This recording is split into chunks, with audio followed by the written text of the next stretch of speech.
सनातन सनातन। ये जो सनातन की धुन और ये चंद शब्द पूरा बरस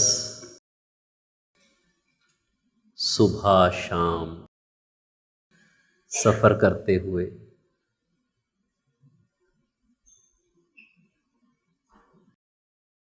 हथौड़े की चोट के जैसे ये लगातार मेरे साथ रहे।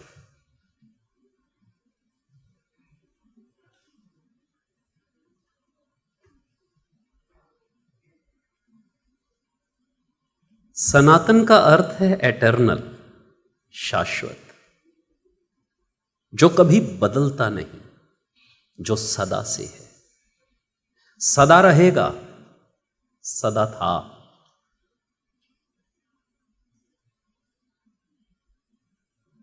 हम कहते हैं कि मैं सनातनी हूं। इसका अर्थ है कि मैं उस सनातन के नियमों का पालन करता हूं, मैं उसके साथ जुड़ा हुआ महसूस करता हूं। श्रेयस अभुदयम, जो श्रेष्ठ है, जो मेरे लिए श्रेष्ठ है, जो उसको प्रस्फुटित करता है, जो मुझे श्रेष्ठ बना देता है, जो मुझे एक्सीलेंट बना देता है, वो है सनातन। मेरे तन को, मेरे मन को, मेरी आत्मा को श्रेष्ठता का अनुभव देता है। पुरुष प्रकृति विवेकम, पुरुष क्या है, प्रकृति क्या है, उसका विवेक देता है, उसको परखने की क्षमता, बोध वो देता है। वो है सनातन धर्म।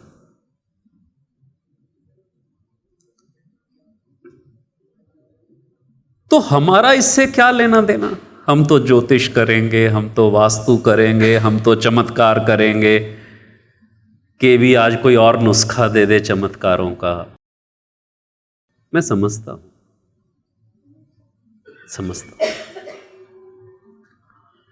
क्योंकि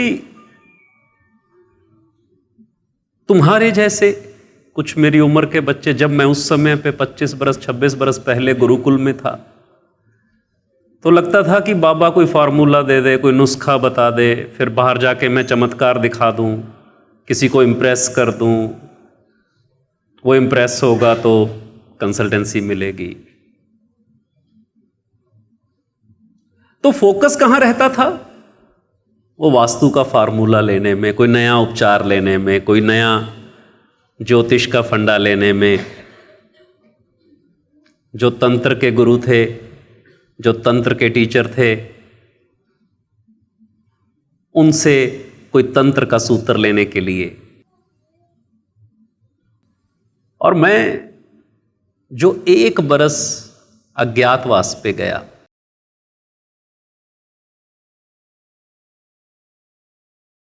उसका कारण यह था कि मैं एक बहुत ही रहस्यमयी पीड़ा से गुजर रहा था। आज आपसे कन्फेशन करता हूं, क्योंकि यह बात अगर मैं 1 बरस पहले कहता तो आप सिवाय असहाय और बेबसी के कुछ भी महसूस न करते, क्योंकि आप चाहते कि मेरी जो पीड़ा है उसको आप पुरजोर कोशिश करके आप दूर करें। पर दूर कैसे करो जब मुझे यही नहीं पता कि मेरी पीड़ा क्या है।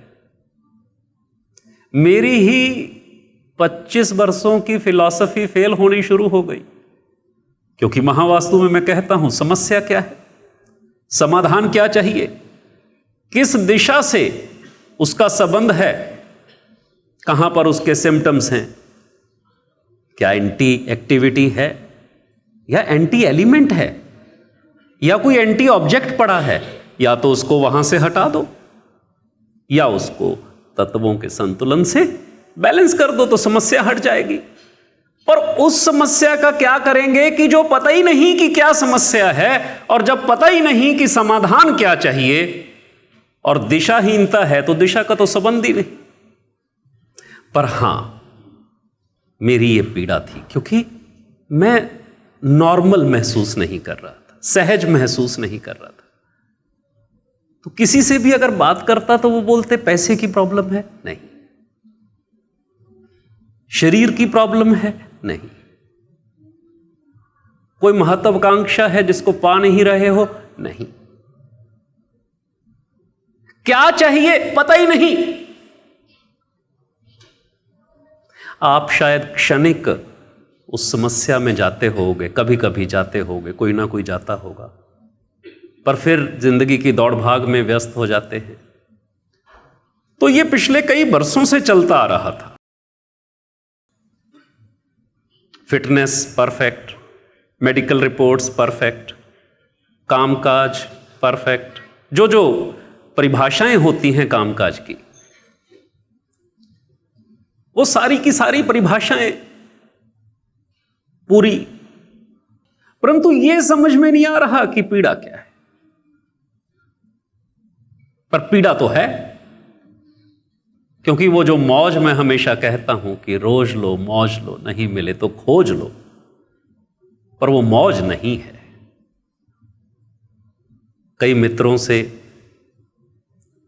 ये जो हमारे कुछ खरबपति मित्र बैठे हैं यहां, हमने अरबी सुना था गांव में साहब खरब होता है, ये तो आपसे मिलकर पता चला। राजेश जी बैठे हैं,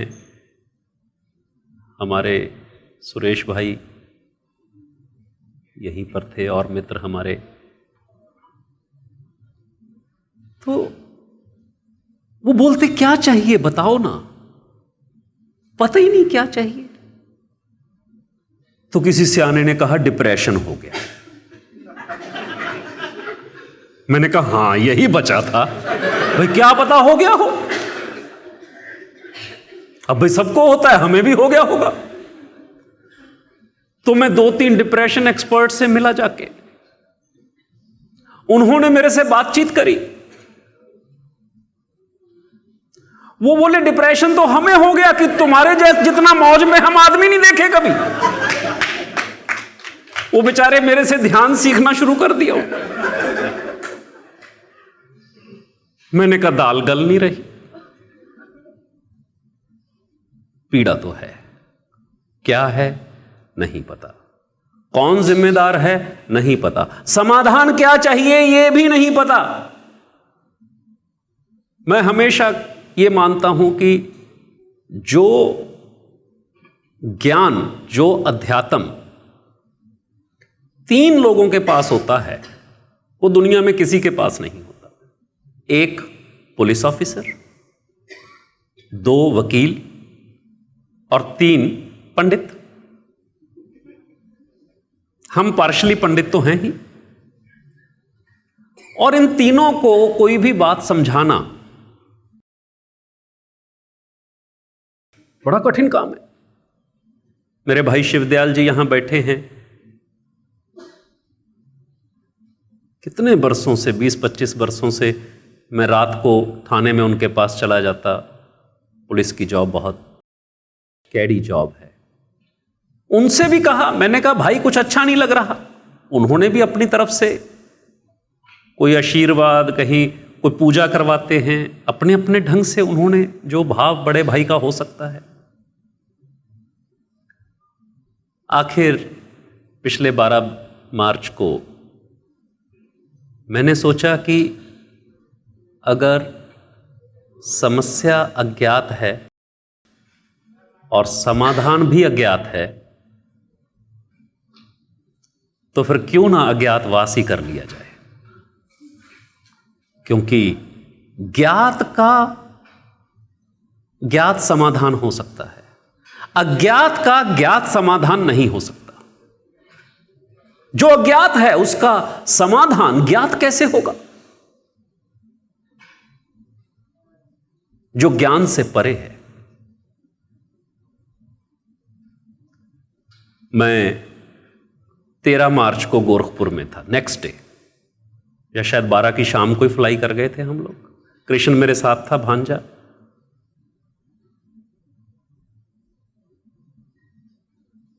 मैंने कहा नाथपंथी जो हैं, नाथ संप्रदाय मस्तेंद्र नाथ जी और गोरखनाथ जी ने शुरू किया।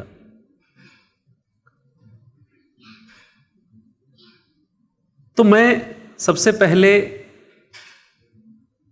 नाथ संप्रदाय में जाके मिलता हूं। हम लोग सीधा गोरखपुर चले गए। योगी जी उस दिन वहां नहीं थे। मेरा मनस तो था कि वो वहां मिलेंगे, पर वो थे नहीं। उन्होंने मैसेज भी दिया अपने लोगों को, हम उनके सेक्रेटरी से मिलने के लिए वहां पर गए।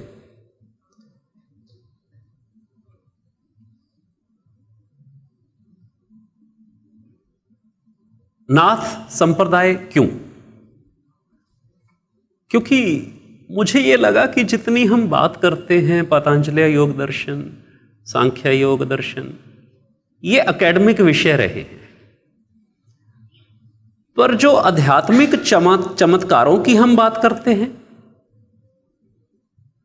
हम सभी लोग गांव के परिवेश से हैं। मैं तो आज भी गांव में ही रहता हूं। तो वो जो बाबा थे, सिद्ध संत थे, उनकी यौगिक सिद्धियां, उनके चमत्कार हमने बचपन से सुने हैं।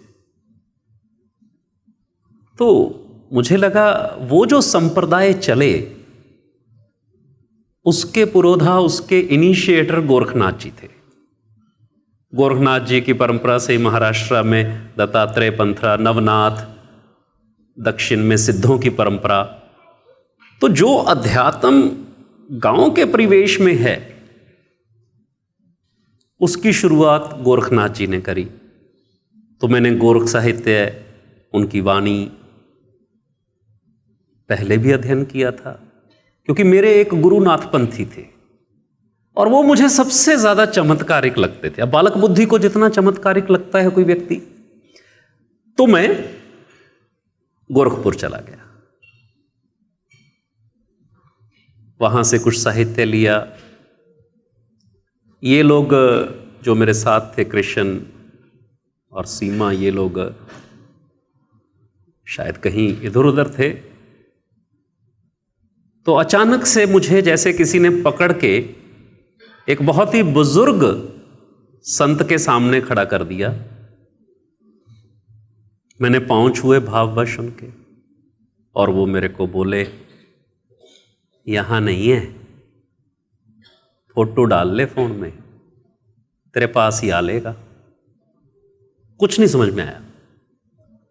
और फिर मुझे कहता है, भग।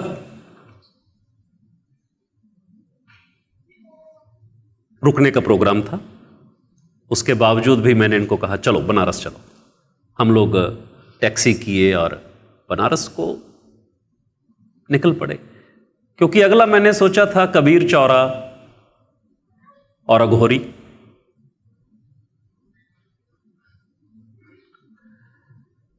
इन लोगों को बड़ी जिज्ञासा थी कि अघोरियों को मिलना है, बड़ी जिज्ञासा थी। रात को लेट पहुंचे। मैंने कहा मैं तो सोऊंगा। मैं कृष्ण को एक रहस्य अभी बताऊंगा। ये बहुत धक्के धुक्के खा के पूछते पाछते एक आश्रम में पहुंच गए अघोरियों के, और वहां इनको एक सज्जन मिले जो सच के अघोरी थे। और ये उनसे पूछ रहे हैं अघोरी कहां मिलेंगे, और वो पूछ रहा है तुम पहचानोगे कैसे? क्योंकि सही वाले के पास ही तो खड़े हो। और इनके दिमाग में था वो टीवी वाले, आंखें लाल, जटाएं लंबी, डरावना सा चेहरा। तो कृष्ण को उससे बात करते हुए लगा कि जैसे मामा जी खड़े हैं। तो इसको समझ में नहीं आया। सुबह का मेरे ख्याल से 5-6 बजे का वक्त होगा।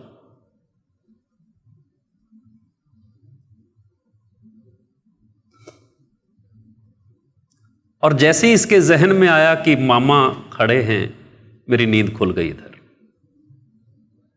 और मैंने उस अघोरी के माध्यम से इनको कुछ गाइडलाइंस दी कि बच्चों को घर भेज दे। हो गया नाटक यार। अब ये 7-8 बजे धक्के धुक्के खा के वापस आ गए और मुझे बता रहे हैं कैसा आदमी मिला।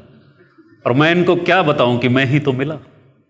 कैसा आदमी थोड़ी मिला, वो तो मैं ही मिला। कैसा कौन होता है? अब समझ में आया कृष्ण।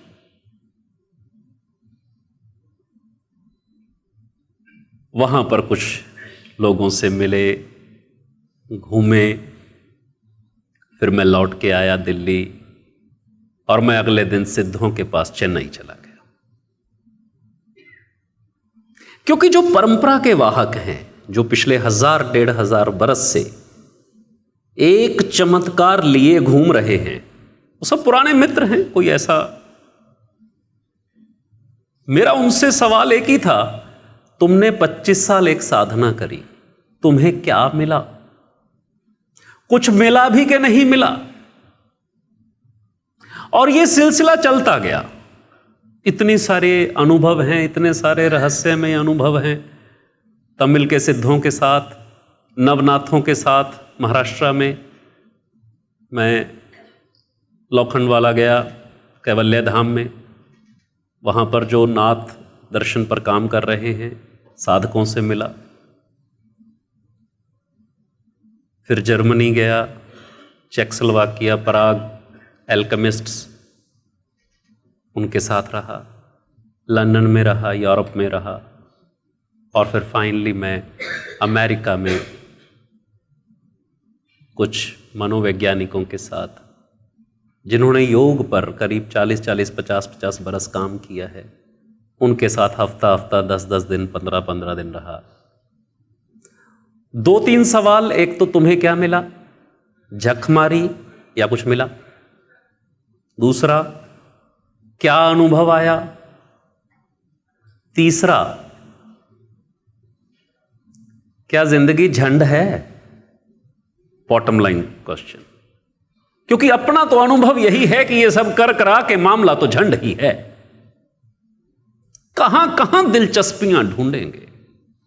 कुछ दिलचस्प है ही नहीं। डिप्रेशन पर जो सबसे बड़े वैज्ञानिक हैं विश्व के, उनसे मिला, ध्यान किए उनके साथ बैठ के।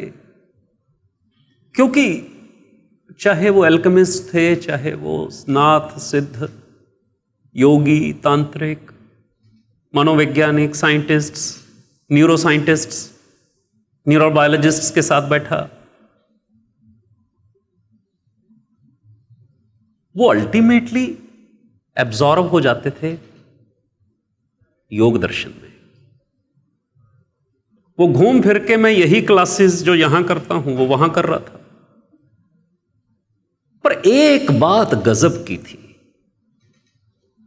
88 बरस का आदमी और जीवन का पूरा करंट उसमें दौड़ रहा है, कोई संशय नहीं, जीवन की वही उमंग। 92 साल के एक सिद्ध से मिला, उसके साथ फोटो और मेरे टॉक्स क्या हुए वो सब रिकॉर्डिंग्स हैं। आप लोगों के साथ जब भी हम बैठेंगे मैं शेयर करूंगा, क्योंकि बहुत कीमती चीजें हैं। तो अभी पिछले 2-3 वर्षों से मुझे चश्मा लगा है, तो मैं चश्मा जेब में रखने लगा हूं। आदत नहीं थी, अब धीरे धीरे आदत बनाई है। तो उन्होंने कहा, देख मैंने मेरी डायरी में क्या लिखा है। जो सिद्ध चेन्नई वाले, मैंने जब अपना चश्मा निकाल के पढ़ने लगा, एक तो हाथ से लिखा हुआ, हाथ से भी इतना बारीक लिखा हुआ कि डायरेक्टली पढ़ा ना जाए। मैं चश्मा निकाल के पढ़ने लगा तो वो जोर जोर से हंसने लगे। मुझे लगा पागल तो नहीं है बाबा कहीं, ऐसे क्यों हंस रहे? कहता है, हा हा हा हा हा, these days kids wear specs, huh? Kids?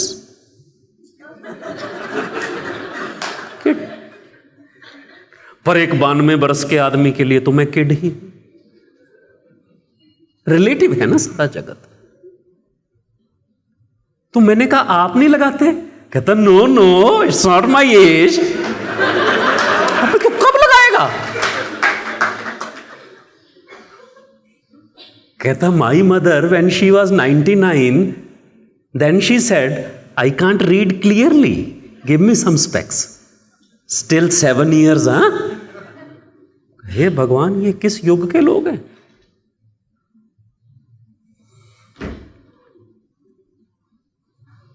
और ये वही सज्जन हैं, अगर आपने हिंदुस्तानी एक फिल्म देखी है कमल हसन साहब की, तो उसमें वो पेट में कुछ बटन दबाते हैं तो वो आदमी को बॉडी उसकी डिफॉर्म हो जाती है। ये वही सिद्ध हैं जिनको नाड़ी जो है शरीर में, ये उसके मास्टर हैं, मरम विधा के मास्टर हैं।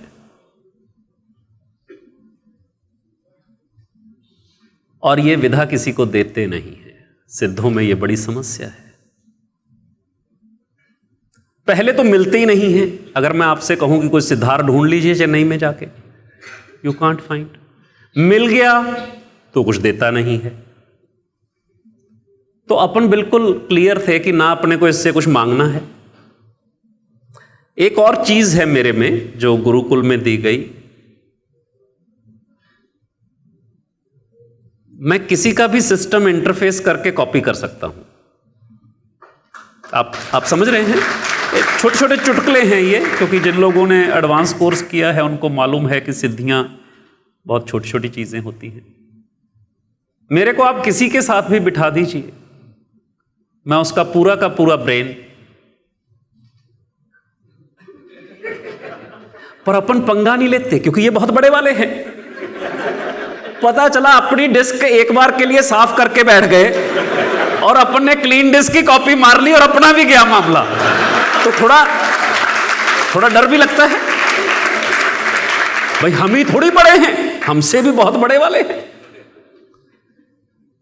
तो मेरे एक पल के लिए जहन में आया कि मैं वो, क्योंकि मैंने फिल्म देखी है तो मुझे लगा ये नाड़ी विधा को कॉपी मार लेते हैं।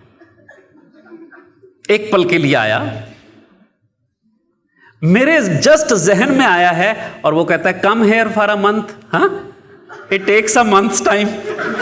मैंने कहा बाबा, ओ बाबा, ओ बाबा, ओ बाबा, बड़े वाले। मैंने कहा एक अजीब सी समस्या है। बोले पांव इधर करो, पांव इधर रखो। और उन्होंने मेरे पांव से लेके टांग पर और एक यहां पर ऐसे जैसे बटन पे मारते हैं, टक टक टक टक टक। मेरे को ऐसे सुन्न सा महसूस हुआ। 3 बजे थे और उन्होंने वो बटन से दबाए। मुझे कुछ उन्होंने साहित्य दिया, कुछ किताबें दी, और अपने यहां सहायक को बोले कि इनको ऑटो करवा दीजिए। मैंने कहा नहीं, मैं ऊबर करूंगा, ऊबर कर लेता हूं। तो बोले कहां जाना है? मेरा दिमाग ही काम नहीं कर रहा था। मुझे लगा जैसे मेरा दिमाग हैक हो गया। और मैंने उनको फिर कहा, मैंने कहा अगर मतलब forgive me if I made, no no no no, you are very special child, again come, हाँ आई विल टीच यू। पर मैं तो एकदम, और मेरा मन था मैं मदुरई जाऊंगा, क्योंकि पिछले जन्म में मैंने मदुरई का मंदिर बनाया था। तो मुझे लगा कि I need to go, I need to revisit.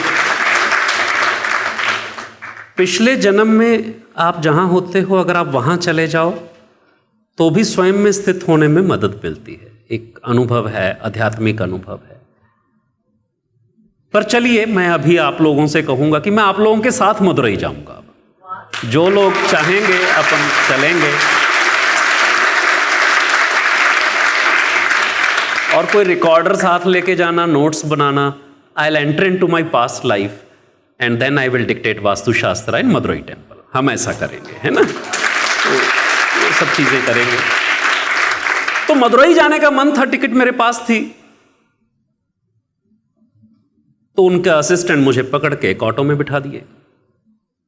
Auto वाला बोला कहां जाना है? मेरे को समझ में नहीं आ रहा मुझे कहां जाना है। मैंने कहा क्लेश हो गया बॉस। एक बार तो आया कि मैं घर पे फोन करूं कि मेरी लोकेशन ये है एंड चेन्नई में जो कोई है उसको कहो कि मुझे, मैं ऑटो में बैठा, वो कहता है कहाँ जाना है। हमारे एक मित्र हैं जेपी गौर जी, राजेश भाई के दोस्त हैं, तो मुझे आया उनका होटल है, उन्होंने कहा था चेन्नई में अपना होटल है। मैंने कहा जेपी होटल जाना है, जेपी होटल। वो लेके जा रहा है।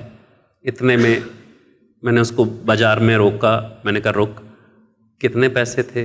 बोला जी 150 रुपया। 150 रुपया दिया। बोला सर कोई प्रॉब्लम क्या? नहीं, मुझे यहीं सड़क पे उतार दो।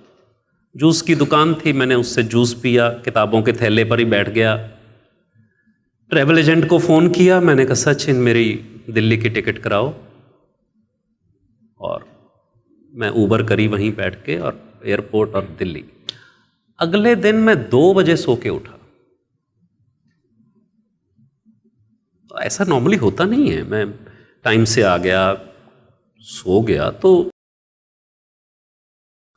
मैं 2 बजे उठा और उसके बाद मैं हरीश और इधर पश्चिम बिहार घर पे माँ के पास चला गया। वहीं रहा शायद 2 दिन में। तो ये बोले आप में बहुत मेजर डिफरेंस है, आप कुछ बदल गए हो। मैंने कहा नहीं तो। ये अभी भी कहते हैं कि जब आप चेन्नई से लौट के आए थे तो माने कुछ तो भी अनएक्सप्लेनेबल। मैंने कहा हाँ मुझे भी कुछ अच्छा सा तो लग रहा है, पर कोई ऐसा, ये सिलसिलेवार मेरे अनुभव चलते चले गए। इन सब अनुभवों का सार क्या है और आपके लिए जरूरी क्यों है? ये अनुभव, एक एक व्यक्ति के साथ अनुभव। एक अमेरिका में बैठा किसी के साथ ध्यान कर रहा था, डॉक्टर फ्रैंक कैवल्ली, एल्केमिकल साइकोलॉजी के सबसे बड़े साइंटिस्ट हैं। उनके साथ मैं रहा कुछ दिन, तो वो ध्यान करवा रहे थे।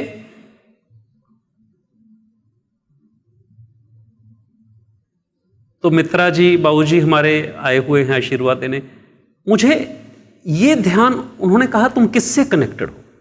तो सहज ध्यान आते हैं कुछ लोग कि भाई बाबूजी से मेरे 5-7 साल हो गए थे और 2-3 बार मिला हूंगा। जैसे ध्यान में बैठा तो ऐसी अंदर से खलिश कि मुझे उनको मिलना है जाके। और मैं सोच रहा हूं ये क्या मतलब, कोई क्या है? मैंने आके कहा भी, मैं मिलने भी गया और पता नहीं, मिल के आया तो बहुत अच्छा लगा। जैसे चेन्नई वाले संत से मिल के आए तो अच्छा लगा, तो बाबूजी से मिल के आया तो अच्छा लगा। और मैं इनके पास गया तो कोई बात भी नहीं करी मेरे ख्याल से मैंने।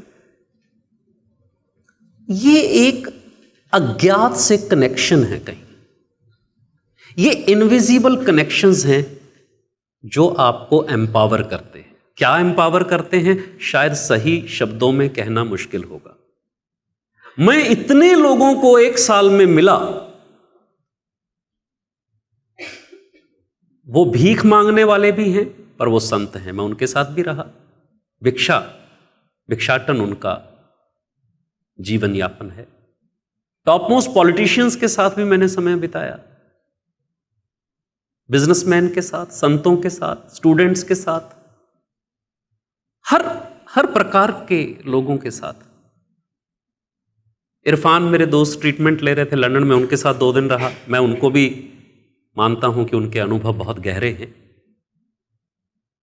ये सारे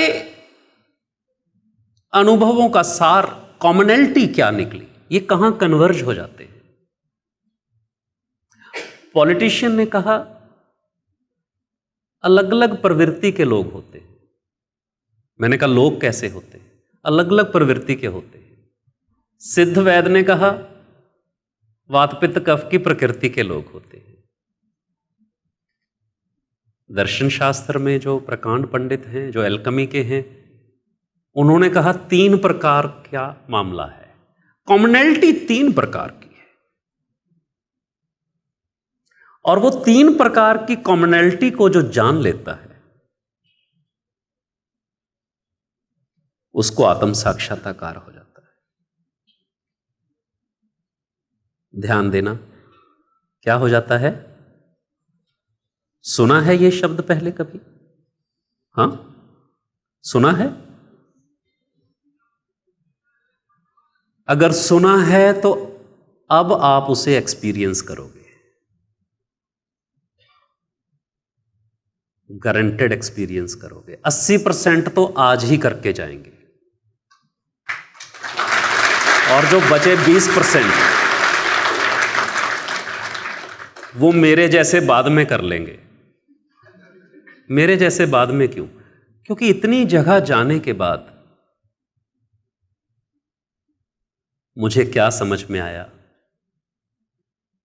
कि गुरुजी जो दे रहे थे ना, वो आत्म साक्षात्कार ही दे रहे थे, और मैं वास्तु और ज्योतिष के नुस्खे लेने में लगा हुआ था।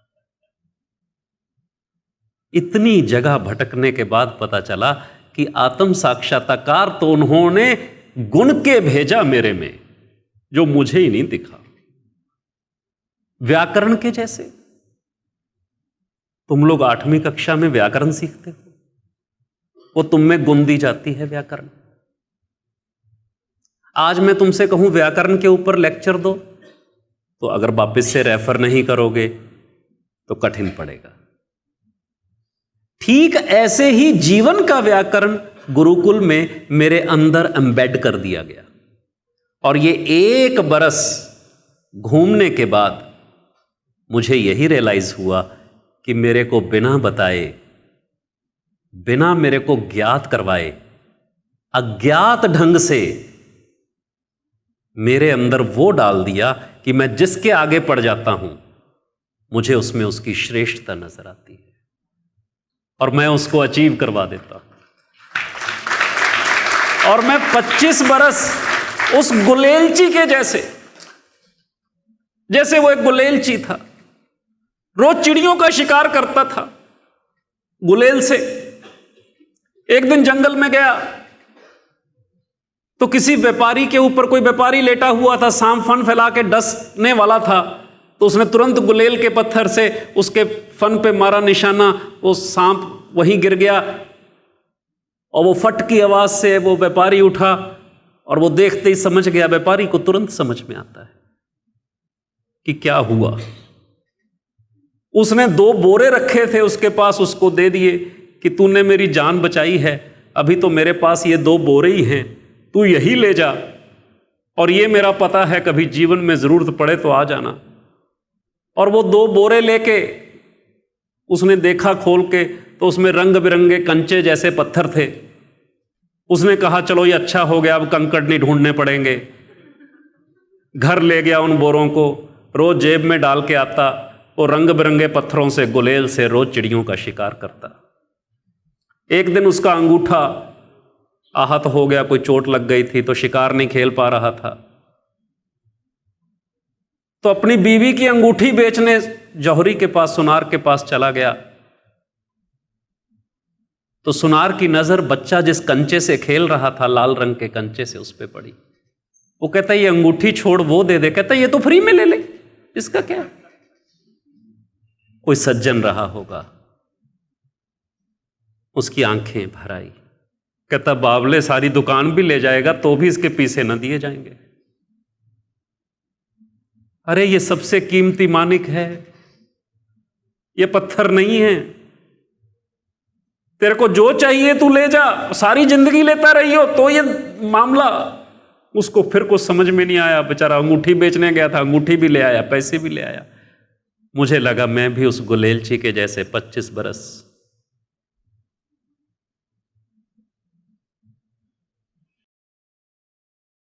वो जो हीरे मोती मुझे दिए ना, मैं उनसे गुलेल ही खेलता रहा। ये 25 बरस बाद इस अज्ञातवास में पता चला क्या दे दिया था और हम क्या करते रहे। मेरे को तो समझ में नहीं आया, मैंने तुम्हें भी वास्तु सिखाया, पर मेरे को जो मिला, ये सतीश भाई यहां मिले, मेरे बड़े भैया हैं, इन्होंने कहा नहीं व्यवस्था से पैसे लेंगे। कैसे लेंगे पता नहीं, इन्होंने एक व्यवस्था बना दी, 25,000 लेंगे। इन्हीं के एक और मित्र हैं, उन्होंने कहा हमने ग्रो किया तुम्हारे साथ, तुम हमारे साथ ही रहना, हम 25,000 नहीं तुम्हें 1.25 लाख दिया करेंगे। मैंने तो, मुझे समझ में नहीं आया कभी, और मेरे को लगा अपन फन्ने खां, अपन खूब ज्ञानी। पर वो जो व्याकरण डाल के भेज दी थी गुरुकुल में ना, जिसको मैं विस्मृत कर गया था, जो ध्यान से हट गई थी, वो ये 1 बरस दुनिया भर के सिद्धों के साथ मिलने के बाद पता चला, अरे बाबू खजाना तो घर में लिए बैठा था तू। तेरी पीड़ा, तेरा अज्ञात पीड़ा, तेरा अज्ञात समाधान सिर्फ इस बात को पहचानने में था कि तू है क्या। क्योंकि जब तक तुम लाद के चल रहे हो, इतना बड़ा घर चाहिए, इतनी बड़ी गाड़ी चाहिए, इतना बड़ा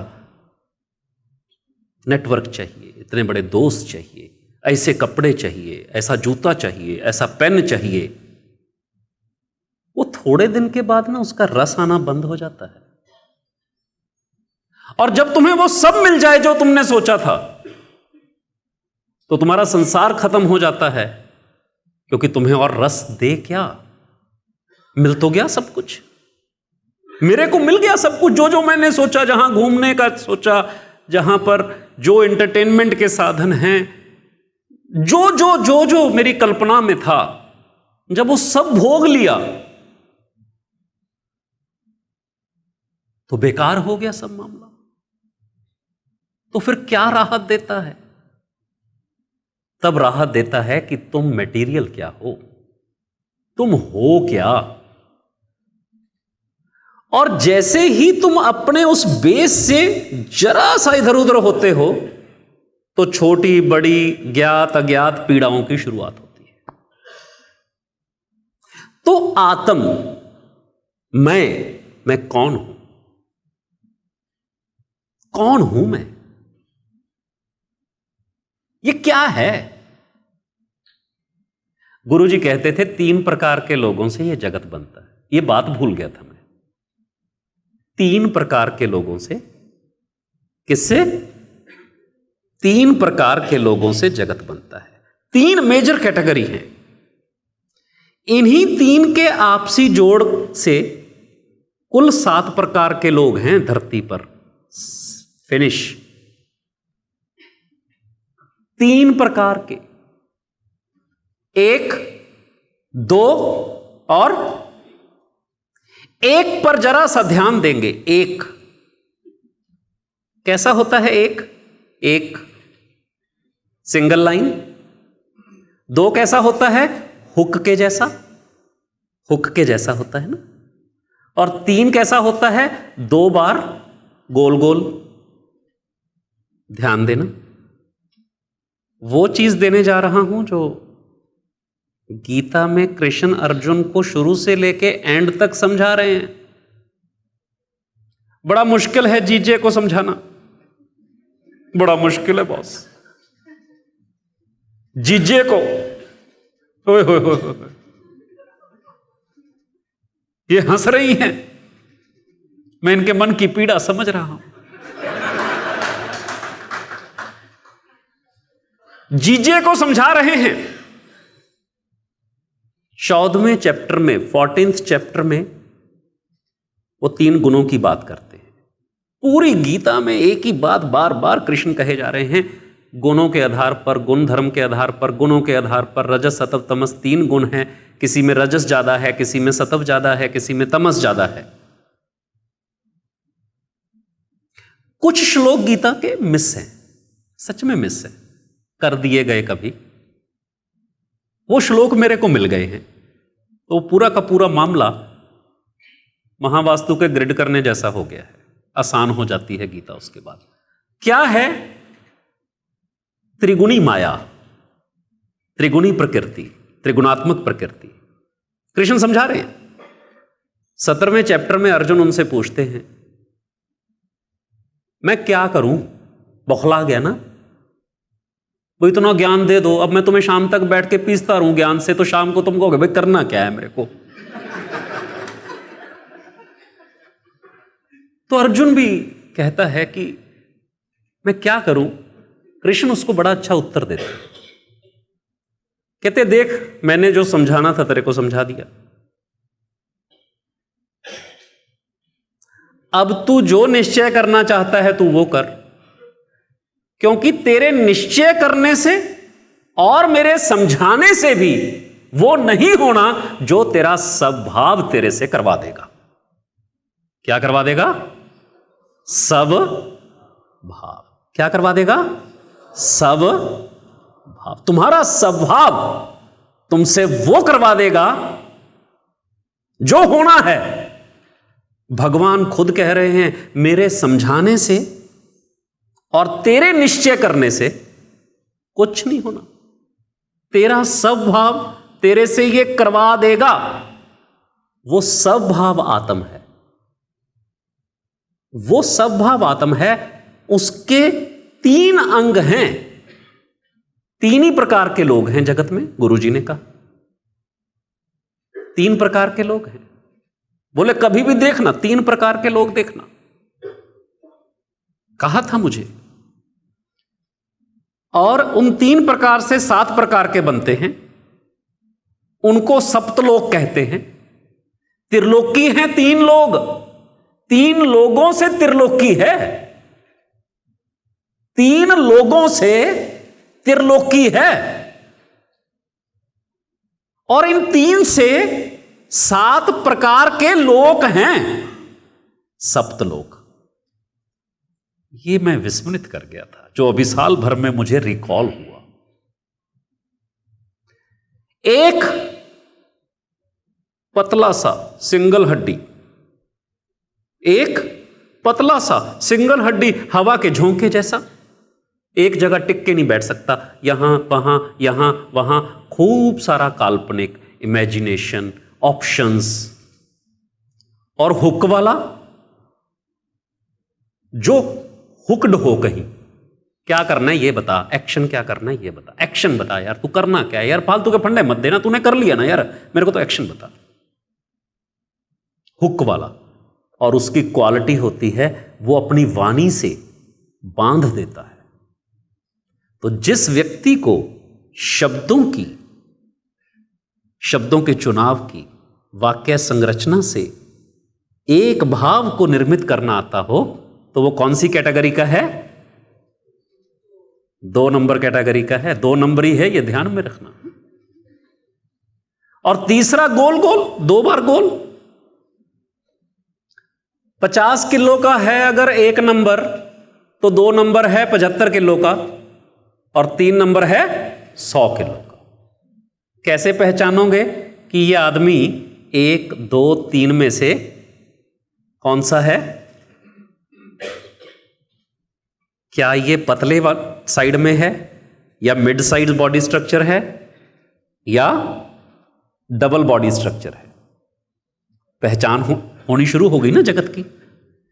तुम में से जो लोग भी सिंगल हड्डी, पतले शरीर के हैं, टिक के नहीं बैठ सकते, उनको ट्रैवल करना है, लोगों से मिलना है, बातचीत करनी है, 10 ऑप्शन पे काम करना है, दिमाग में कभी शांति नहीं, मन कभी स्थिर नहीं, फिक्स। अभी थोड़े दिन पहले एक सिंगल हड्डी पतली सी एक महिला मेरे पास आई, सर मेरा मन बड़ा खराब है। ओके। और मैंने सारे वीडियो देखे हैं, कोर्स भी किए हैं, और मुझे पता है आप कहोगे ध्यान कर, ध्यान का भी मेरा कोई मन नहीं है। ओके। फिर सर दूसरा आप कहोगे फलानी किताब में ये लिखा है पढ़ ले, मेरा पढ़ने का भी मन नहीं है। पर मन में ना फियर होता है, घबराहट होती है, कारण कोई नहीं है, सब ठीक है पर कुछ तो भी। मैंने कहा आज शाम को वॉक करना, कल वॉक करना, परसों वॉक करना, and you will be fine. And she felt so good. उन्होंने कहा आपने जब कहा ना वॉक करना, इसी से मेरे को ना सुखद सा सांस आया। फिर आपने कहा कल फिर करना, परसों फिर करना, इसी में ठीक महसूस होने लग गया मेरे को,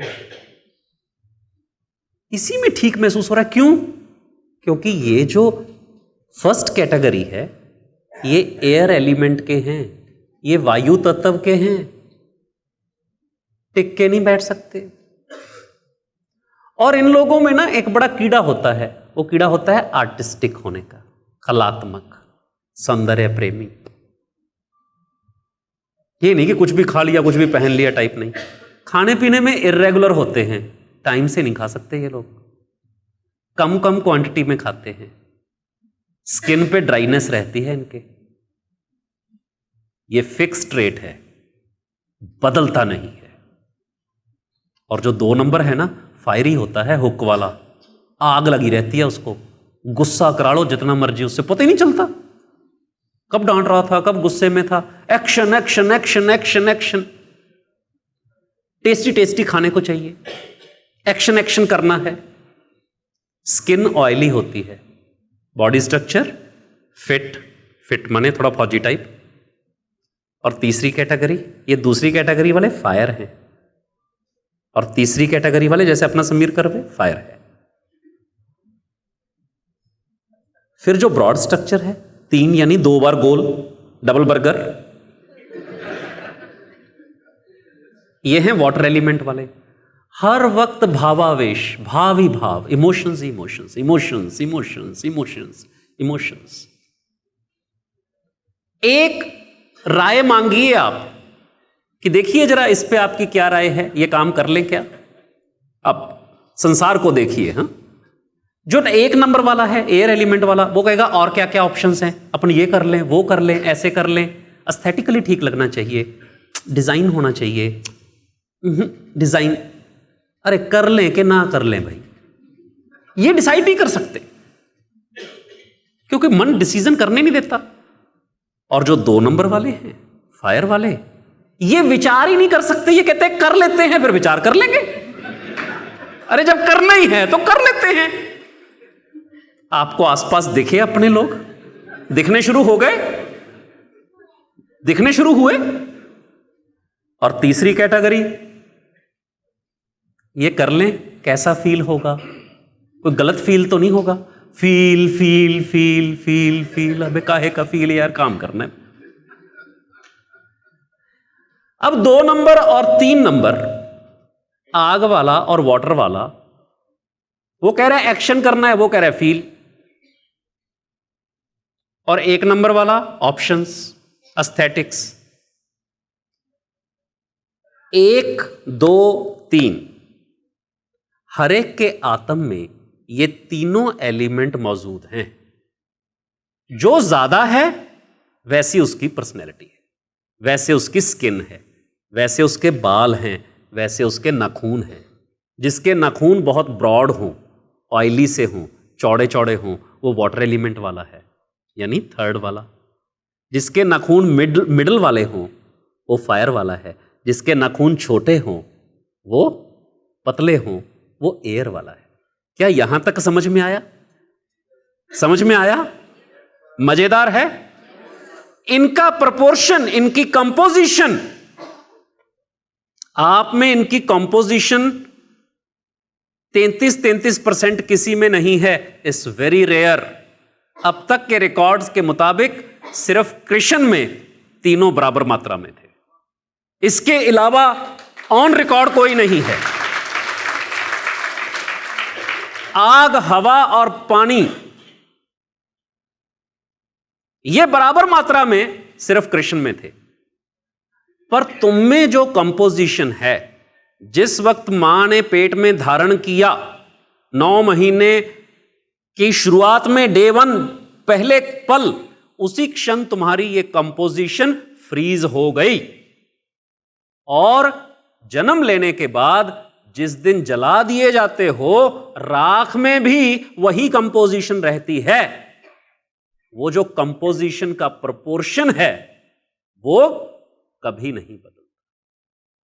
तो तुम्हारा जो प्रोपोर्शन है, जो तुम्हारे परसेंटेज ऑफ 3 एलिमेंट्स है, वो परसेंटेज ऑफ 3 एलिमेंट फिक्स है, उसको पुरुष कहते हैं।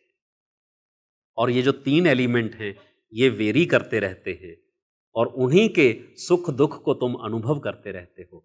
जैसे ही तुम्हारी कंपोजिशन जो ईश्वर प्रदत्त है, प्रकृति प्रदत्त है, जैसे ही वो कंपोजिशन को तुम मेंटेन करते हो तो तुम सिद्ध हो जाते हो, तुम चमत्कारिक हो जाते हो, तुम चमत्कार करने लगते हो। तब तुम्हें आत्म का अनुभव होता है कि मैं ये हूं। और जब ये अनुभव होता है कि मैं ये हूं और मैं ये नहीं हूं, 5000 क्लेश मन से हट जाते हैं। क्योंकि फिर तुम्हें किसी के जैसा नहीं बनना, तुमने सिर्फ अपनी कंपोजिशन को मेंटेन करना है। और जैसे ही तुम अपनी कंपोजिशन को मेंटेन करते हो, तुम सर्वश्रेष्ठ हो जाते हो। तुम्हें अपनी श्रेष्ठता का एहसास होता है। और अपनी श्रेष्ठता का एहसास इतना दिलचस्प है, यह ताज जिंदगी नहीं छूटता। स्वयं की श्रेष्ठता, स्वयं का अनुभव, उसका इतना नशा है, इतना खूबसूरत उसका आनंद है। तो मेरी समस्या तो हट गई, जिसके लिए मैं अज्ञातवास में गया था, कि ना समस्या का पता है ना समाधान का पता है। मेरा तो हट गया, क्योंकि मुझे मेरी कंपोजिशन पता चला। आपको भी बता देता हूं, मैं नंबर 1 फायरी हूं, 2 नंबर वाला हूं, पता ही होगा बात से, एक्शन से। और दूसरा है मेरा एयर एलिमेंट। मैक्सिमम ऑप्शंस क्या है? एस्थेटिक्स, स्टेज ऐसी क्यों नहीं है, वैसी क्यों नहीं है, यहां कलर ऐसा क्यों नहीं है। Air element. Can you relate? तो जिस किसी में कपड़ों को लेके एस्थेटिक्स की समझ है, उसमें कौन सा एलिमेंट है? कौन सा एलिमेंट है? और जिसमें एक्शन एक्शन एक्शन है, कौन सा है? और जिसमें इमोशन इमोशन इमोशन है। अपनी कंपोजिशन को जैसी आप पहचान जाते हो, ध्यान करके, जाप करके, साधना करके, ये जितने साधक थे जिनकी साधना 25 बरस से लेकर 75 बरस तक जिन्होंने साधना करी, उनका अंतिम फल यह था कि मैंने स्वयं की कंपोजिशन को जाना। और जिस दिन जान लिया, उस दिन सब मामला साफ हो गया। मेरे सारे क्लेश कट गए। क्योंकि जब फायर वाला भावुक होने की कोशिश करेगा, जो उसका नेचुरल ट्रेट नहीं है, सब भाव नहीं है, जो कृष्ण ने कहा तेरा सब भाव करवा देगा। जब वो अति भावुक था, मेरे इमोशन हर्ट हो गए, मेरा ये हर्ट हो गया, मेरा वो हर्ट हो गया, मेरा इंसल्ट हो गया, झूठ, संभव ही नहीं। He never feels fire, never feels insult। तो छोड़ना यार, काम करते हो जाता है, तो छोड़ना, चल आगे बढ़ते। तो अपने आप में लौटाने के लिए अपनी कंपोजिशन जानना जरूरी है। और जितना तुम अपनी कंपोजिशन में लौट के आते हो, जितना लौट के आते हो, तुम चमत्कार हो जाते हो। तुम अपने आप में चमत्कार हो। फिर तुम जो कह दो वही सही, जो तुम्हारे मुंह से निकले वो सही, तुम जो कर दो वो सही। पर एयर एलिमेंट वाले को ध्यान कराना मूर्खताई की बात है। उसका ध्यान क्या होगा? वॉक कर। क्या होगा ध्यान? गाना गा ले, नाच ले। उसका ध्यान यही है। स्वप्नाली को कहो, स्वप्नाली तू ऐसा कर, बैठ के ध्यान कर। इससे बड़ी सजा हो ही नहीं सकती, हो ही नहीं सकती। क्योंकि वो एयर एलिमेंट है, इसीलिए तो महावास्तु की स्वर कोकिला है। और air number 1 body. Swapnali, where are you? एक मिनट यहां आ जाओ। Swapnali, can you see 50 kilo? हाँ, कितना? 48। इसी में बेइज्जती महसूस हो गई कि 50 क्यों बोल रहे। सब समझता हूं, सब समझता हूं, और बहुत ही औगड़ होके आ गया हूं। वहीं रोक, वही वही वही वही। अपने नाखून दिखाइए। कैन यू सी उसके नाखून? ये बिल्कुल ऐसे थिन नहीं है, मिड साइज के हैं। तो air backed up by fire, air backed up by, तो that's why she is musician. And when she speaks, प्रकाश कर देती है। क्योंकि अग्नि वाला जब बोलता है तो सब सही सही, क्लियर क्लियर दिखने लगता है। सब सही सही दिखने लगता है। वाटर वाले को बोलो, मुकेश अपना देखो देखो, वाटर वाटर, आओ आओ, क्विक क्विक क्विक क्विक, लंबा सेशन नहीं करना है, क्विक। मुकेश अपने नाखून दिखाएंगे, हाथ भरे भरे, नाखून चौड़े चौड़े, कैन यू सी? तो इनका फर्स्ट एलिमेंट कौन सा है?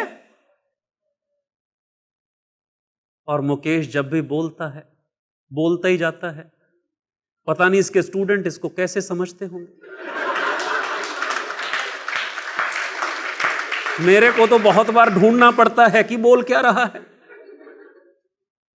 मुकेश ऐसा नहीं है, पर वाटर एलिमेंट वाले ऐसे होते। ये तो मैंने ऐसी कोट करने के लिए बोल दिया। वाटर एलिमेंट वाला भावों में बहा चला जाता है। इमोशन, इमेजिनेशन एंड एक्शन, आत्म के 3 स्वरूप हैं। कौन से 3 स्वरूप हैं? Emotion, imagination and action. हमारे पराग हैं, पराग। ये fire backed up by water हैं। आगे नंबर 1 एलिमेंट इनका कौन सा है? Fire. Action action action action. ये वो मिल्खा सिंह हैं जो 20 किलोमीटर दौड़ते हैं रोज। इनके गांव में चोर आ गया था, चोर को पकड़ने गए थे और अगले गांव में जाके खड़े हो गए और फिर सोच रहे हैं कि मैं भाग क्यों रहा हूं, चोर तो पीछे रह गया। Execution, he is master executor. Fire backed up bye passionate action. Passionate, नंबरों पर फिर से ध्यान देंगे। 1 2 3, बैठिए प्राग। 1 2 3 संसार का रहस्य बता रहा हूं। मुझे रिकॉल करने में 25 वर्ष लग गए थे, तुम्हें ना लगे इसलिए हर महीने प्रैक्टिस करवाने वाला हूं। आई प्रॉमिस, हर महीने हम आत्म साक्षात्कार का अभ्यास करेंगे। मैं आपको टेक्निक्स दूंगा, प्रैक्टिसेस करवाऊंगा अपने सामने। अपने आप को पहचानना है, और अपने आप को पहचान लिया ना तो जगत पहचान में आने लगेगा। पता है, जो भावुक आदमी है ना, वो जगत को देखता है तो उसका फिल्टर क्या है? इसमें भाव है कि नहीं है। पराग का फिल्टर क्या है? इसमें एक्शन है कि नहीं है। और स्वप्नाली का क्या है? सुर में है कि नहीं है। तीनों के फिल्टर अलग अलग। ये हर आदमी अपना अपना फिल्टर लिए घूम रहा है। और पतंजलि कहते हैं पहले अध्याय में, जो त्रिगुणों के पार चला जाता है, त्रिगुणों के पार चला जाता है। पार, तीनों के पार कैसे जाएंगे? जब तीनों को जान लेंगे। जैसे ही जानोगे, जैसे ही पता चला कि ये व्यक्ति ऐसा ही है, ऐसा ही रहेगा। क्यों? बर्थ से लेकर राख तक क्या नहीं बदलेगा? कंपोजिशन नहीं बदलेगी। और अगर बदलने की कोशिश की या अनजाने में हुई तो पीड़ा हो जाएगी। पीड़ा की निवृत्ति किससे होगी?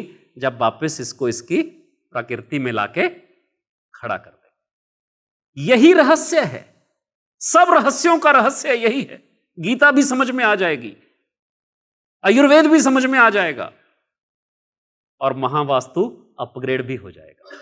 क्योंकि एयर एलिमेंट वाले के लिए उपचार अलग होंगे, फायर वाले के लिए अलग होंगे, और वाटर वाले के लिए। एक मैं कहानी कहता था इसको। एक राजा का पेट खराब हो, वीएफसी वालों ने सुनी है? वीएफसी वालों ने नहीं सुनी होगी। एक राजा का, क्विकली सुना देता हूं। एक राजा का पेट खराब हो गया और उसको नुस्खे इकट्ठे करने की बड़ी आदत थी। मैं फिर 7 टाइप की पर्सनैलिटी कंप्लीट करके आज के सेशन को विराम दूंगा, और आप लोग जहन में बिठा के इस बात को देखते रहोगे। इसके नाखून बड़े हैं, डबल डबल है। इससे भावुक बात ही करनी है, इसको वही समझ में आएगा। ये एयर वाला है, इससे नफीसियत की बात ही करनी है, डिजाइन की बात ही करनी है, इसको वही समझ में आएगी। ये फायर वाला है, इसको पॉइंटर बना के एक्शन में बात करेंगे तभी समझ में आएगी, क्योंकि भाप भाप भाप भाप भाप गलप गलप गलप गलप गलप गलप ये स्विच ऑफ हो जाएगा। आग और पानी का वैसे ही मिक्स नहीं है। आप मेरी बात समझ पा रहे हो? अब आपको समझ में आया 3 गुणों के पार कैसे जाना है? क्योंकि आशुतोष कह रहे हैं क्या करूं केबी, इतना भाव देता हूं बीवी को। अरे वो एक्शन वाली है, भाव क्यों दे रहा है उसको? अरे बावड़े, झंझट पाल रखा है। आप झगड़ों की जड़ समझ पा रहे हो? समझ पा रहे हो?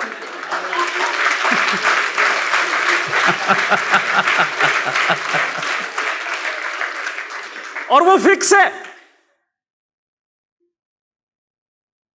अब एक ब्रॉड नाखून वाला आदमी, डबल डबल वाला आदमी, वो आगे कहे मुझे बताओ क्या करना है, मैं एक्शन करूंगा। अबे झूठ बोल रहा है, तेरे से होगा ही नहीं।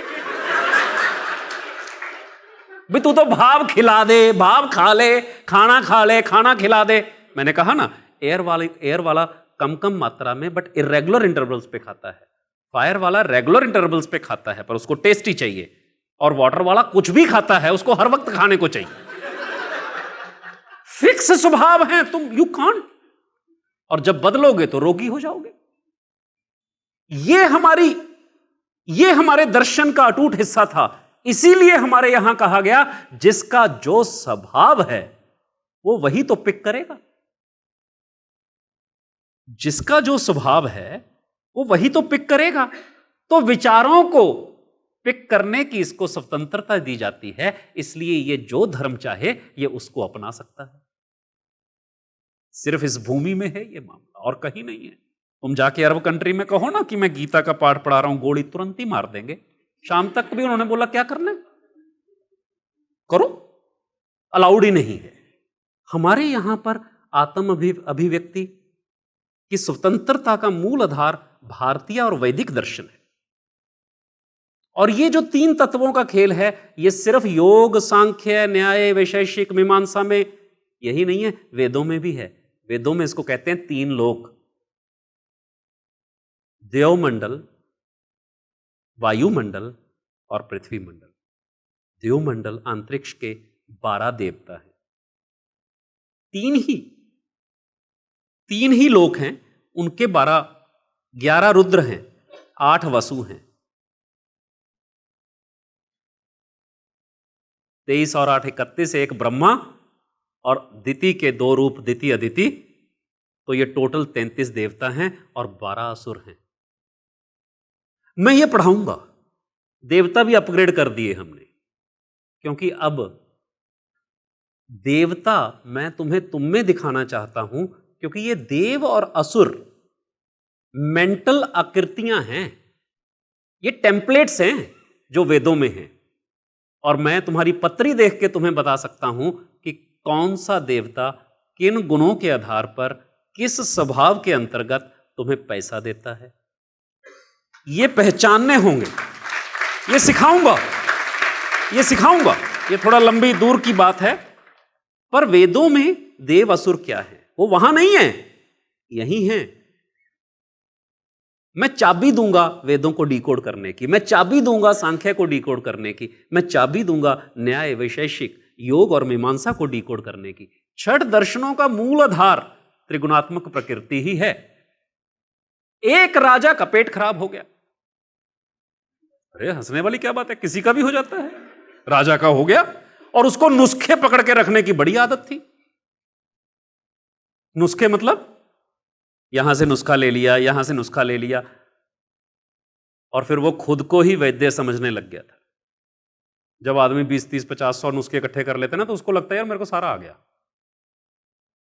एक बार जब उसका पेट खराब हुआ, उसने कहा ज्यादा चक्कर में मत पड़ो, इसबगोल लाओ। इसबगोल भी ले लिया। तब तक तो आधे घंटे बाद ही जा रहा था, फिर 15-15 मिनट के बाद शुरू हो गया। बोला ये कैसे हो गया, नुस्खा फेल हो गया, गड़बड़ हो गई बॉस। और राजवैद्य को बुलाया गया, डॉक्टर दिलीप बैठे हैं, IAS हैं, सीनियर मोस्ट कंट्री के। और उनको पता है कि राजाओं के वैद्य कैसे होते हैं, क्योंकि कोई सिफारशी भर्ती कर दिया, उसने नुस्खा बना के दिया, घोट के पिला दिया राजा को, बेड पे ही रह गया राजा, वहीं सारा मामला रेल पेल हो गया। तुरंत मुनादी करवाई गई, व्हाट्सएप ट्वीट जो भी उस जमाने के होंगे, कि मुंह मांगा इनाम दिया जाएगा, राजा का पेट खराब है। तो एक दोस्त आया, दोस्ती अक्सर सही राय देते हैं। दोस्त आया, कहता देख चक्कर में मत पड़, एक ही है वैद्य, वो तो कर देगा कुछ, अब बाकी के बस का ना, तू मर लेगा इसी में ही। अरे शौर्य, युद्ध भूमि में मरता, ये किस काम में मर रहा है तू? भाई मरने का भी तो तरीका होता है ना, राजा के लिए। भला राजा बेड पे दस्तों के कारण मारा गया, अरे ऐसे थोड़ी होता, खानदान का नाम डूब जाएगा। तो बोला बुलाओ उसको, बोला यही तो प्रॉब्लम है, आता नहीं है। वैनिटी वैन मंगाई गई, कमोड उसमें लगाई गई, कमोड पे राजा को बिठा के तुरंत वैद्य के पास लेकर गए। वैद्य ने कहा 1000 अशर्फी, 1000 शर्फी फीस। क्या? 2 तांबे के पैसे में वैद्य लोग फीस के साथ पुड़िया भी देते हैं, कहते उन्हीं से ले ले। मैं तो तेरे को बुलाया नहीं, तू आया है, उनसे ले ले जो तांबे के पैसे में दे रहे। उस फ्रेंड ने कहा तेरे घट जाएंगे क्या, अबे दे देना। 1000 अशर्फी उसको दी। कहता है कचरी मंगा लो बाजार से। क्या मंगा लो? जिसको राजस्थान में सुखा के चटनी भी बनाते हैं, कचरी, काचरी, कचरी, खट्टा सा फ्रूट होता है। कहता मैं लिख लूं पहले, कहता ले ले, नहीं तो लिखने लायक भी नहीं रहेगा, पहले खा ले। कचरी लाओ, लकड़ी के चक्कू से छीलो, लकड़ी के कुंडे में कूटो, लकड़ी के चम्मच से ठंडे पानी से ले लो। ली, तुरंत ही ढक्कन लग गया, कमाल ही हो गया। राजा कहते सुबह भी आएगा कि नहीं आएगा? ये चमत्कार, तुरंत नोट्स बनाए राजा ने। 1000 अशर्फी में फार्मूला मिला था, बहुत महंगा फार्मूला। 2-3 महीने के बाद राजा का फिर पेट खराब हो गया। वो कहता ज्यादा चक्कर में मत पड़ो, कचरी लाओ। कचरी लाए, लकड़ी के चक्कू से छील ली, रानी ने छील ली, रानी को भी कभी कभी काम करने का मौका मिला। लकड़ी के कुंडे में कूटा, लकड़ी के चम्मच से ठंडे ठंडे शीतल जल से राजा के मुंह में डाल दिया। बेड पे ही कांड हो गया। तो ये क्या हो गया? ये क्या हो गया? मतलब पानी खराब था, लकड़ी खराब थी, कचरी खराब थी। हिम्मत ही ना पड़ी कि राजवैद्य को बुलाओ, किसी को बुलाओ, नुस्खे की डायरी देखो। तुरंत ही वैद्य के पास, कहता 2000 अशर्फी जमा कर। कहता ये क्या? कहता नुस्खा कोई घर से लेके आए तो मैं डबल लेता हूं। यार कमाल ही हो गई यार, कैसा आदमी है। तो मरता क्या ना करता, 2000 अशर्फी दे दी। कहता काचरी लाओ। कहता चुप, दवा लेने आया बताने आया, चुप।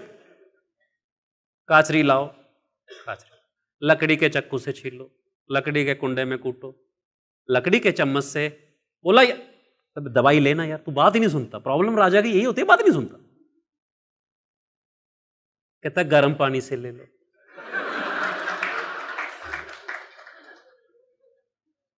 कहता लिख ले। अब लिख, क्या लिखे? लिया और तुरंत ठीक। कमाल ही मान गया। कहता भाई तू राजवैद्य हो जा। कहता ना, यही ठीक है। तेरा हो गया तो तेरा ही रह जाऊंगा, यहां तेरे जैसे रोज ही आने हैं। और 3 महीने बाद राजा का फिर पेट खराब हो गया।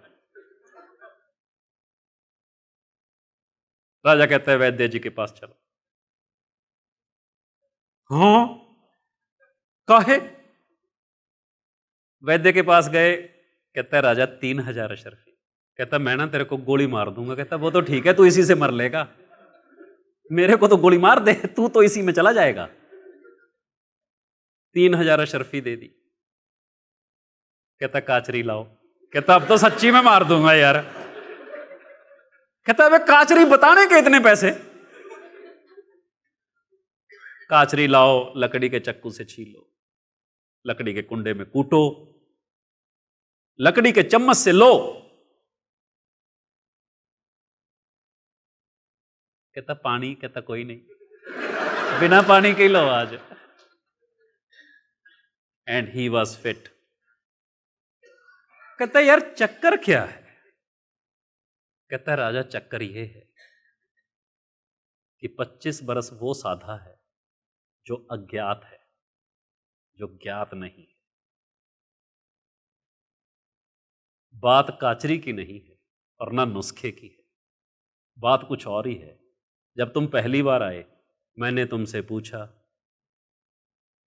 कि ससुराल में इतना खा लिए तो ये परहेज क्यों नहीं किया, खट्टे के साथ दही क्यों खा लिए थे? तुम्हारा पेट उस वजह से खराब था। दूसरी बार जब तुम आए तो शिकार करने के लिए जो तीर पर संखिया लगाया था वो जहर उस जानवर में चला गया था जिसका तुम मीट खा के आए, मैंने तेरे से पूछा।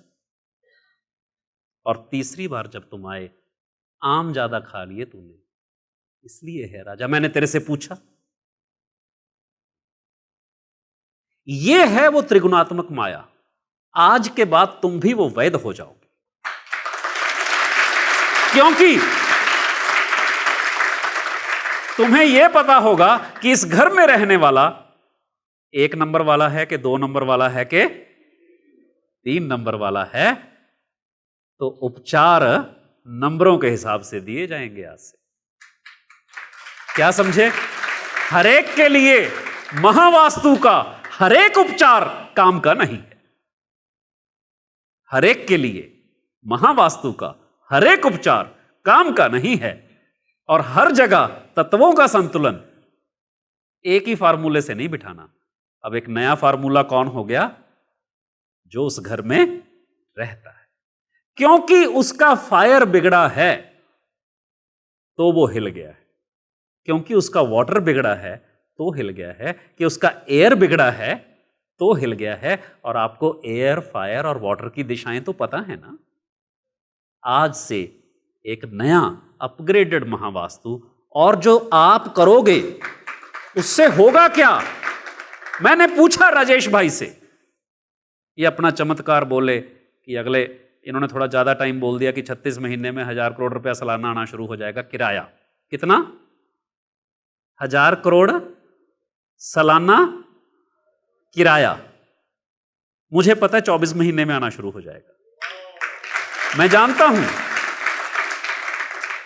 मैंने इनसे पूछा कि मैंने किया आपके यहां, ये पिछले 1 बरस में हम लोग तो अज्ञातवास के दौरान भी मेरा इनसे इंटरेक्शन चलता रहा।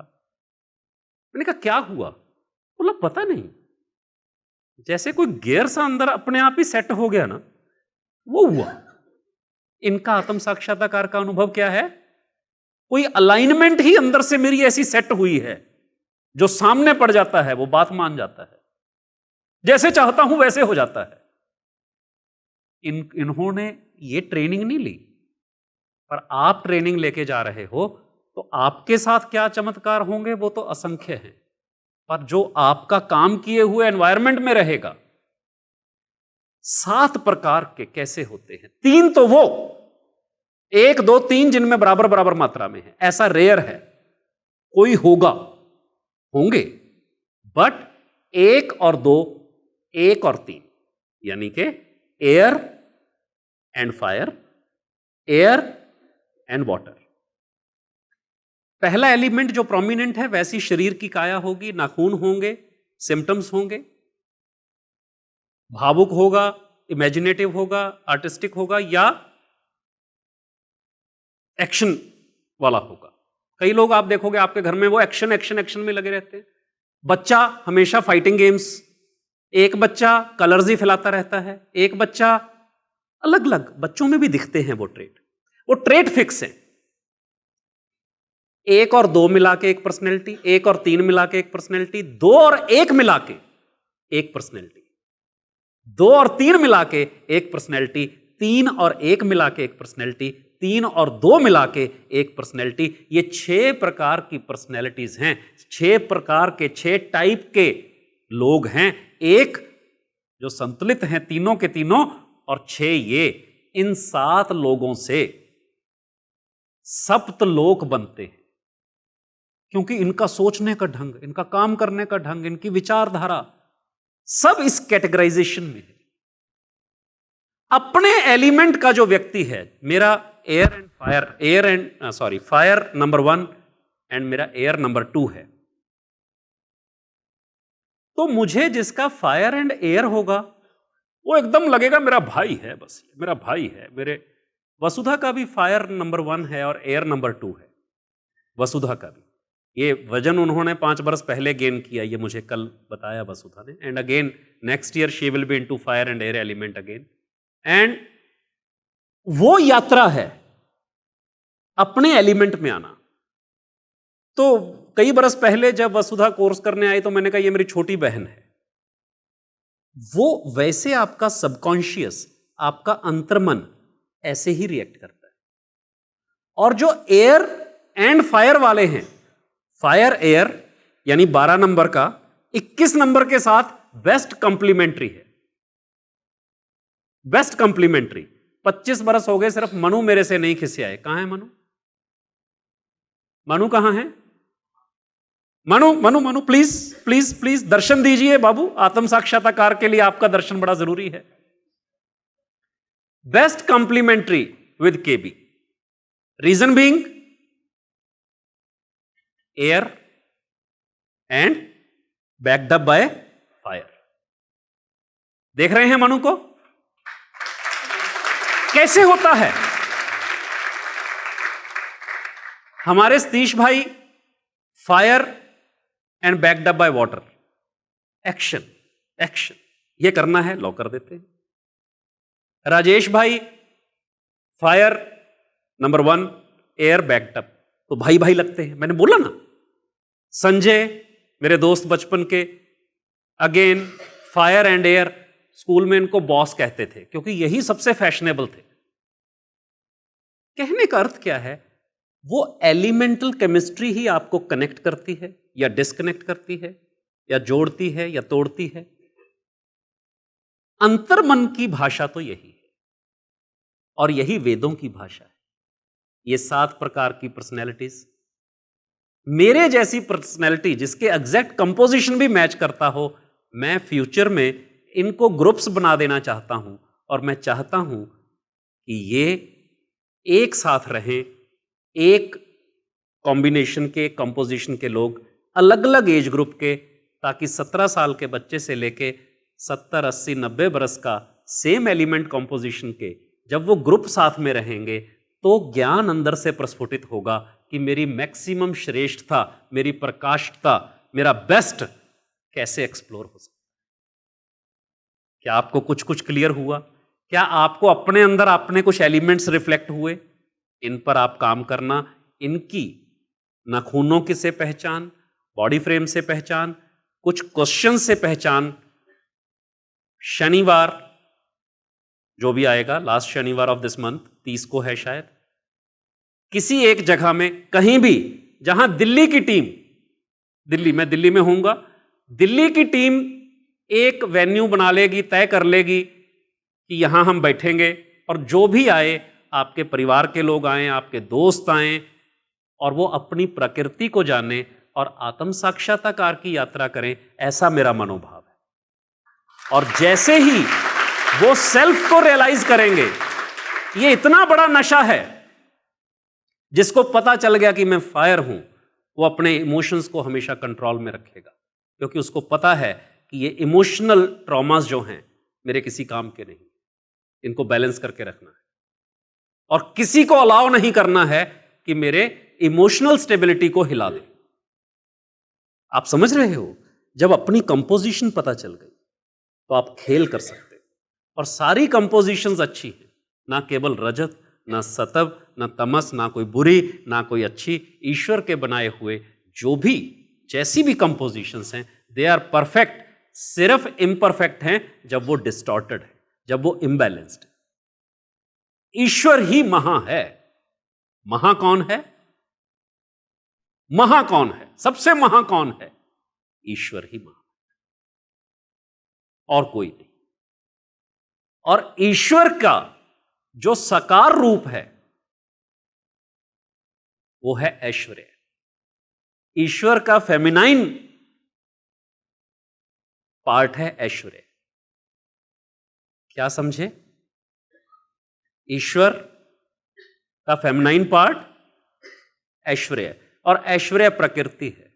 तो तुमने अपनी प्रकृति को पहचान लिया तो तुम ईश्वर के ऐश्वर्य में एंटर कर जाते। और जब तक उस ऐश्वर्य की अनुभूति नहीं है, जब तक उस ऐश्वर्य की अनुभूति नहीं, मैं ऐश्वर्या राय बच्चन जी की बात नहीं कर रहा, विद ड्यू रिस्पेक्ट, है ना, कई लोग उनकी अनुभूति लेने लग जाए, नहीं, कंट्रोल कंट्रोल है। ऐश्वर्य, जब तक आप ऐश्वर्य की अनुभूति नहीं करते हो तब तक ईश्वर की अनुभूति की भी कोई संभावना नहीं। इसलिए तुम्हें स्वयं अनुभूति से ऐश्वर्य की अनुभूति करना जरूरी है। ऐश्वर्य है तुम्हारी डेफिनेशन का सुख। अगर तुम एयर एलिमेंट वाले हो, ये जयपुर से हमारे आचार्य है, ये टिपिकली एयर एलिमेंट के हैं, निर्णय नहीं कर सकते। 28 बरस से ज्योतिष का अध्ययन कर रहे हैं, करूं ना करूं, करूं ना करूं, करूं ना करूं, ये एयर वाले का गुण है। तो तू छोड़ ना, तू निर्णय मत कर, तू महावास्तु कर। मैंने कहा ना घनश्याम, ठीक रहा? कहने का अर्थ क्या है? जिसकी जो प्रकृति है उसके अनुसार अगर उसको कार्य दे दिया जाएगा तो वो बेस्ट परफॉर्म करेगा। परंतु जूता बड़ा है इसलिए पैर को ठोक ठोक के तू बड़ा कर ताकि जूते में फिट आ जाए, ये अप्रोच गलत है। जूता छोटा है तो पैर को काट के छोटा करना है, ये अप्रोच गलत है। बस यहीं से भिन्नता आती है पश्चिमी और पूर्वी।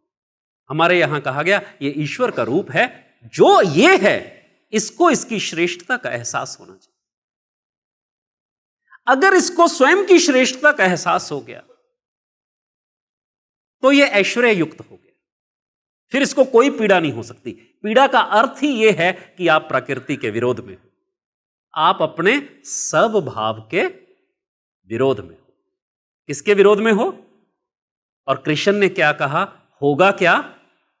जो तुम्हारा सब भाव करवाएगा वही होगा अर्जुन। मेरे समझाने से या ना समझाने से, या तेरे निश्चय करने से या ना निश्चय करने से कोई फर्क नहीं पड़ने वाला, क्योंकि मैं जानता हूं तेरा स्वभाव तेरे से ये धनुष उठवाएगा और तू उनके सीने छेदेगा।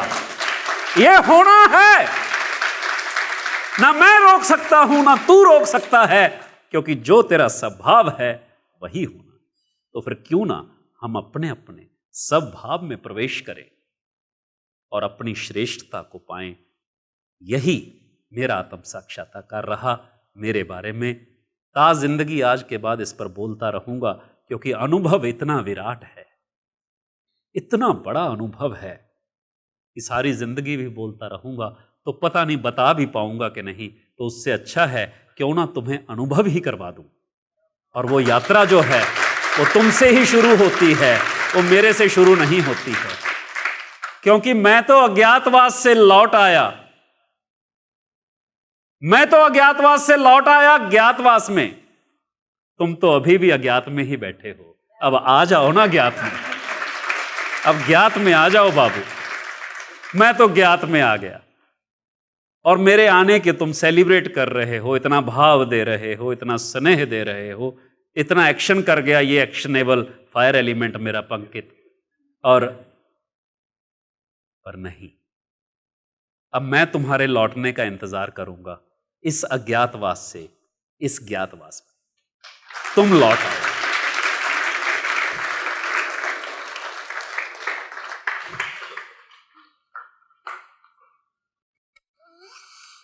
सनातन की धुन ध्यान के लिए चलेगी थोड़ी देर और फिर हम कंक्लूड करेंगे और खाना खाएंगे। शनिवार की आखिरी शनिवार को हम लोग कहाँ बैठेंगे? प्रगाढ़ ध्यान के लिए, आत्म साक्षात्कार के लिए। और ये यात्रा जारी रहेगी।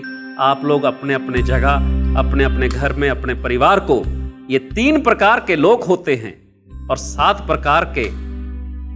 3 प्रकार के लोगों से सप्त लोक बनते हैं। पहले खुद देखना सीखोगे, फिर दिखाना सीखोगे और इस संसार को महादर्शन से अभिभूत करोगे। महा का अर्थ हमारे लिए है ईश्वर। महा एक ही है और वो है ईश्वर। और जो ईश्वर की कंसोर्ट हैं वो है प्रकृति, श्री। तो आज से हम महाश्री गुरुकुल के सभी सदस्य हैं और हम इस परंपरा को आने वाली पीढ़ियों तक लेकर जाएंगे।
बहुत धन्यवाद सर।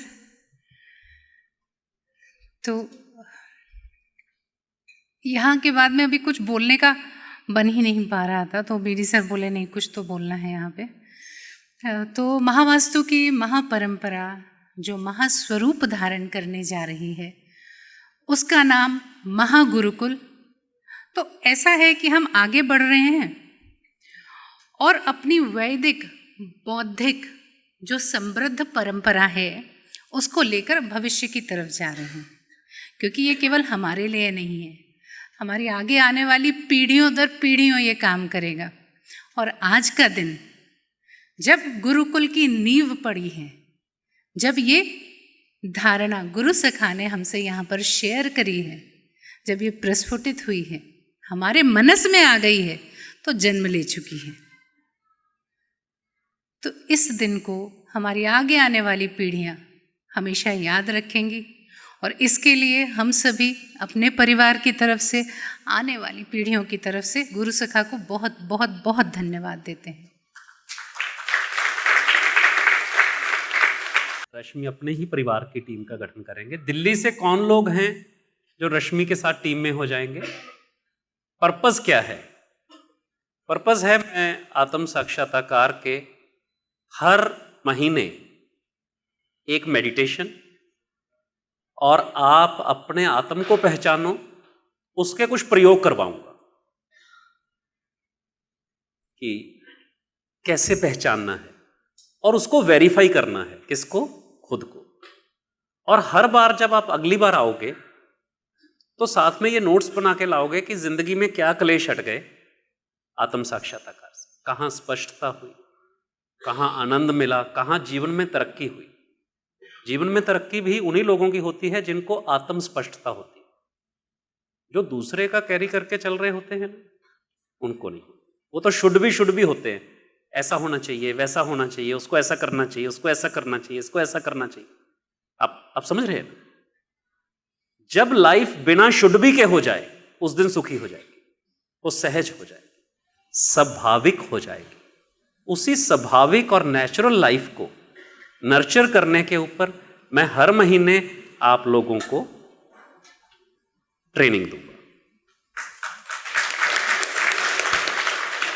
अब यहां की टीम, लोकल टीम, आप लोगों की टीम बनेगी।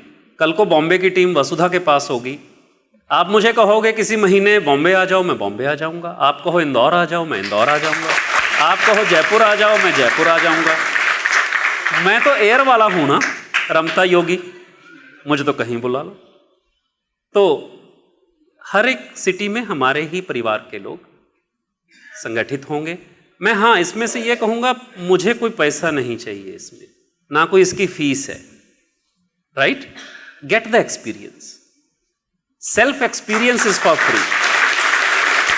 The experience of self freedom should be free, should be free. मैं नहीं मानता कि मुझे कोई कुछ नहीं है, कोई कोर्स नहीं है, कोई वो नहीं है। मेडिटेशंस है, और ये वो मेडिटेशंस हैं। मैं इस पे बहुत सारे टेक्निकल वोकैबुलरी के साथ I can speak from Sankhya and rest of the छड़ दर्शनास, but I just want to make it very simple, सादी भाषा में, बच्चों की भाषा में। और इसका हम अभ्यास करेंगे। दिल्ली के लिए रश्मि अपना नंबर दे देंगी। जो लोग आपसे जुड़ के एक टीम बना लीजिए। और मैं सतीश भाई से कह रहा था कि कोई वेन्यू ऐसा हो जो कॉन्स्टिट्यूशन क्लब या कहीं भी हम ऐसी एक जगह रखेंगे। हाई टी का प्रोग्राम रहेगा, 2 घंटे हम लोग इकट्ठे हुआ करेंगे। और ये रिकॉर्डिंग्स या मतलब इसको ऑनलाइन भी कर देंगे, ताकि जहाँ जहाँ परिवार के लोग बैठे हैं वहाँ कर सकें। ऐसा कोई जो मेरे पास ही आके करना चाहते हैं वो करेंगे। गुरुकुल की कल्पना जो मैंने करी है, मेरा मन सिर्फ ये है, अपने अपने एलिमेंट्स के लोगों के साथ कनेक्ट हो। पर कहाँ से ढूंढोगे? तो क्यों ना परिवार के लोगों की ही एक कैटेगरीज बना के उनको आपसी शेयरिंग का एक प्लेटफॉर्म दे दें। बस गुरुकुल का मेरा अभी तक इतना सा ही विचार है। कोई बहुत, हाँ, वहाँ पर वैदिक विषयों पर रिसर्च होगी, रिसर्च स्कॉलर्स को बुलाएंगे। जिन मिस्टिक्स के साथ मैं मिलके आया हूँ, उन्होंने मेरे से प्रॉमिस किया है कि वो मेरे पास आएंगे। तो वो मिस्टिक्स आपसे मुखातिब होंगे, वो बुजुर्ग, वो चमत्कारिक लोग, और वो मेरे जैसे व्यवसायी नहीं हैं। शायद उनको कोई नहीं जानता, शायद उनमें से कुछ हैं जो जिनको आप लोग जानते होंगे, शायद उनमें से एक आध ऐसा भी है जो देश में शीर्ष स्थान पर बैठा है। और उसने भी मुझे कहा कि थोड़ी फुर्सत मिलेगी तो इस चीज़ के लिए तो मैं बांटने जरूर आऊँगा। तो जो भी हैं, क्योंकि कोई ना political, non religious, non political, non profitable venture रहेगा हमारा गुरु, ठीक है? हम कोई किसी से, we are just connect, we are concerned about our own elevations, excellence and performances for सुखद अनुभूति, ऐश्वर्य युक्त अनुभूति से ईश्वरीय अनुभूति की यात्रा पे हो जाएं। अब हो गया, है ना? सनातन